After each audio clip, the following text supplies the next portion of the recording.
Hey, it's John Furman with Bub and Mothers, and it's time to get cooking. Today, believe it or not, we're going to do a twofer. That's right, 2 recipes in 1 episode. We're going to cook up something you probably all have heard of if you're familiar with grilling, and that is beer can chicken. And then we're going to talk about what to do with the leftovers. So stay tuned, and let's get smoking.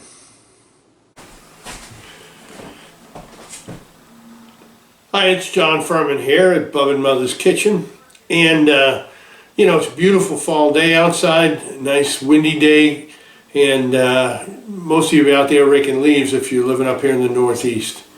But today I want to do something we haven't done in a while, and I don't think we've ever done on video, and that is an old barbecue favorite, beer can chicken. So I'm not doing this to unveil the chicken. Part of the prep, you want to rinse your chicken really, really well, and you want to pat dry it just with a regular paper towel. Okay, and that just cleans up the skin a little bit. And unlike regular chicken, we're going to season it all the way around, but we're also going to put a little bit of olive oil on it, rub that in. Okay, and this is going to obviously help the rub to stick quite well, which makes the seasoning a lot easier. Okay, make sure you get some on those wings. All right, and when we come back, we're going to rub this thing up, prep our beer, and get it ready to cook. We'll see you in a minute. Hey, welcome back to the kitchen. All right, so we're going to go ahead and get the chicken all rubbed up. And as I said earlier, we put our olive oil on it, and we've gone ahead and got our beer. All right, we'll be using a local favorite up here. This is Gagan's Smiling Irish Bastard. It's brewed right here in Bangor, Maine. So if you're up this way, definitely take a shot and go get some. So, obviously, getting your rub all over the chicken is going to be important, and don't worry about making a mess. All right, but there's a couple of things we're going to show you in a second that is going to even further enhance the flavor. Okay, remember, we want both sides because the chicken is going to be standing up. All right, so that's going to give it a lot more juice flow, keeping everything moist, especially the white meat. All right, want to make sure we get all the spots in there. One of our more messy dishes that we like to cook up here in the kitchen. And we want every inch of this thing done. Okay, so we've got her all covered up. Get a little cleaned up. Now the recipe, if we're going to do this thing right, you only want to use about a half a can of beer. Why not a whole can, you say? Well, for a couple reasons. One, when we're cooking it, the idea is to get the beer to boil. Okay, and if you leave the whole can in there, it's going to take longer, and you want to start off with cold beer. So what we tell you is, we're going to use about a half a can. Okay? Now, one of the keys is we want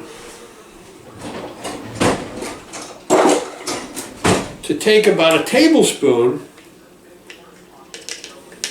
of our rub and literally put it in the beer. Get it all in there. Okay, we want to take a second tablespoon and we want to sprinkle it on all sides of the cavity. All right, this gets that rub flavoring going on throughout the entire chicken. Okay, now the fun part, we want to get it to stand up. Now again, I like using a roasting pan because we're going to be doing it on the grill today, and I don't want the flare up. All right. The other thing we want to do is we're going to break the wings and put them up behind the back. It just allows for a better cook on the wings, all right, and nice messy hands. A nice even cook as we go. Probably sprinkle a little bit more up here on top. Okay. And when we come back, we're going to take this thing out.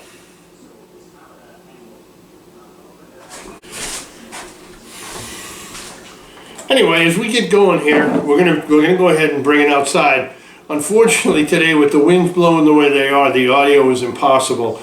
So you're gonna have to trust me on the cook, but you will be able to see the finished product.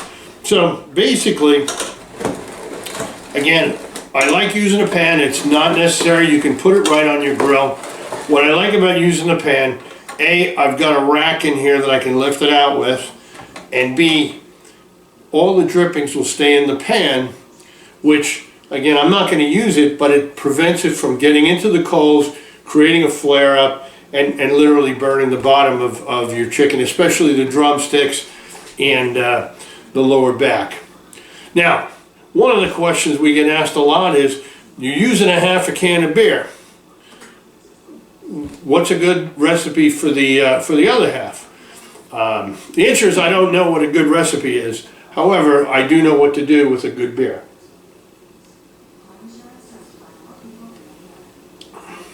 We'll be right back.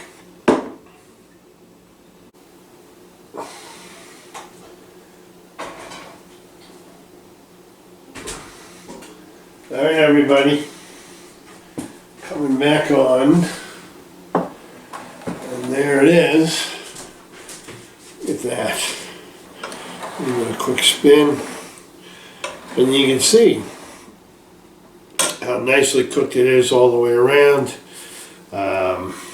Nice wings are ready to just pop right off, and oh boy, it's going to be so nice and juicy and ready to go, and but not greasy, you know. And again, that's one of the fine things about beer can chicken or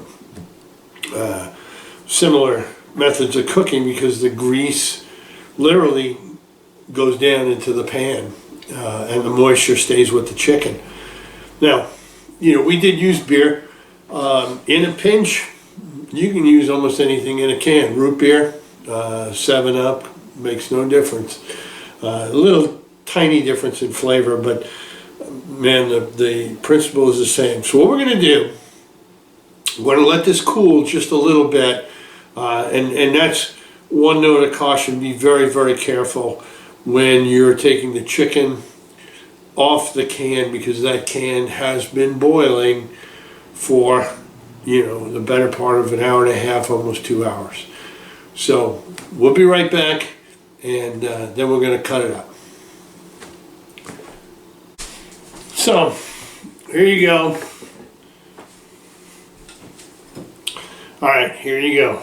Nice, cool. It's still hot enough to eat, but cool enough to handle. And my goodness, the juices just coming out of here. And I'm just gonna slice up a few pieces here for you so you can see.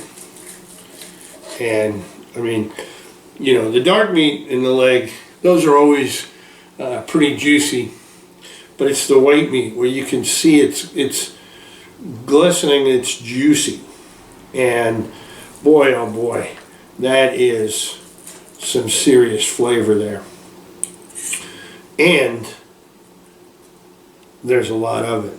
Now, if you're like me and you don't have a large family to feed anymore, what are you going to do with all this leftover chicken? Well, obviously you can have chicken sandwiches, chicken salad, and a whole bunch of things, but up here in the winter or the fall, there's nothing like some homemade chicken soup. Yep.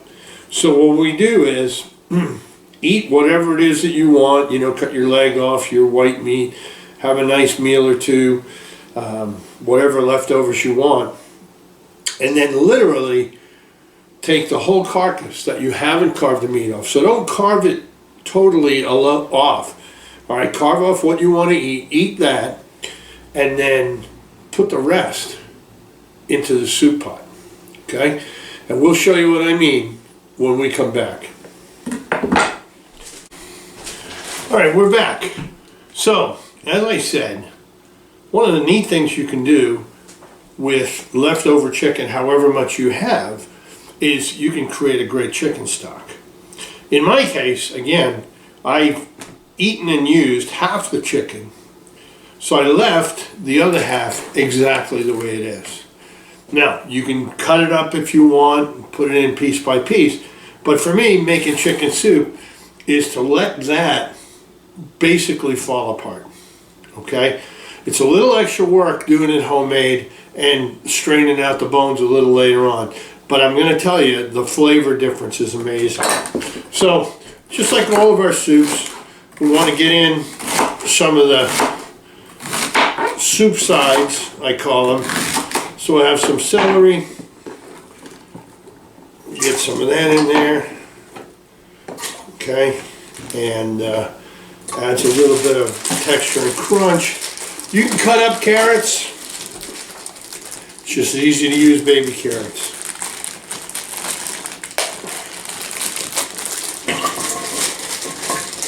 Put a few of those in there, save some for later, they make a great snack.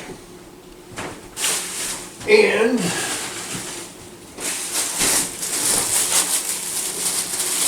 a little bit of onion. Now you can certainly use onion powder. I prefer onions for soup. I use onion powder and plenty of other things. How much do you use? That's totally up to you. Again, I am partial to Vidalia onions. I like the sweetness. You can saute them, you can grill them, you can obviously use them in soups, and it still adds a lot to the flavor. So, and again, you can chop it any way you like.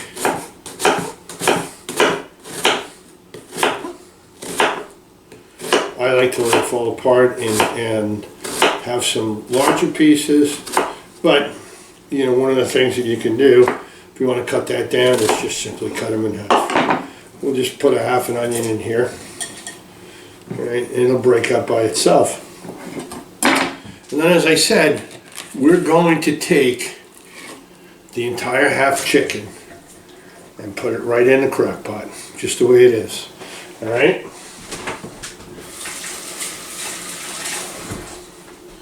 Now, how much water do you add? Well, the nice thing is, because we've seasoned the chicken with our dry rub, Bub and Mother's, you're going to have plenty of seasoning in there, so you're not going to worry about diluting it. So, I would suggest that we put in at least enough to almost cover it.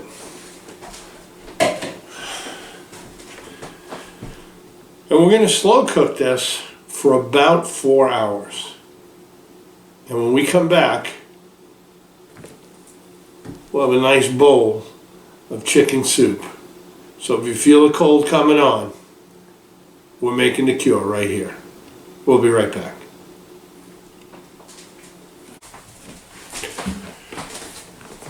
Hey, it's John Furman. I'm back, and as you can plainly see, nothing in front of me just yet.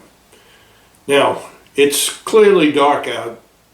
We started a lot earlier in here, and that soup is just not quite ready yet. So we're going to go take a look at it. We're going to have a taste in a minute. But before we do, just a couple of tips. Remember, we put that whole chicken carcass right into the soup. All right? And again, cooking it long enough, you can let that meat fall off the bone. Or, you know, if you're a little impatient, after it cooks for at least 3 hours, you can take out the carcass and what we call shred the meat off it. almost like you're making a pulled pork. Take 2 forks and shred along it and take it out. The other thing is that now is the time that if you're going to add any seasoning, you can. Most of the time, using the Down East Dinner Dust as a rub, there's really no need for seasoning. You've got all the basic spices, including salt and pepper, right in it. And that generally translates right into the food, especially since we've got over half a chicken in there. So, when we come back, we're going to take a look at the soup as it progresses with all the vegetables in there, and we're going to have a taste. And we'll be right back. Okay, we're back. Wow, let's take a look right in there. Okay, well, we've got carrots, we've got celery, we've got onions, we've got chicken. All right, and you can see the meat has all fallen off. I've gone ahead, the wonder of editing, and been able to strain the bones out. Now, again, one of the things with homemade soup, unfortunately, every now and then there may still be a bone in there. I just strained it out manually. You know, we didn't have a big filter or anything. And you can see the red from the paprika up on top, and we're going to mix that in. A few things that you're going to be able to do when the soup is done is let it cool, and a lot of times the fat from the chicken will come and rise to the surface, and you can literally clean it right off. Some people don't do that. Some people heat it with that, and that's okay because there's certainly some flavor in that. But if that's what you choose to do, again, you can add seasoning as needed. But let's just get us a little bit of chicken, a little bit of broth, and we're going to give it a taste. So hang on 1 second here.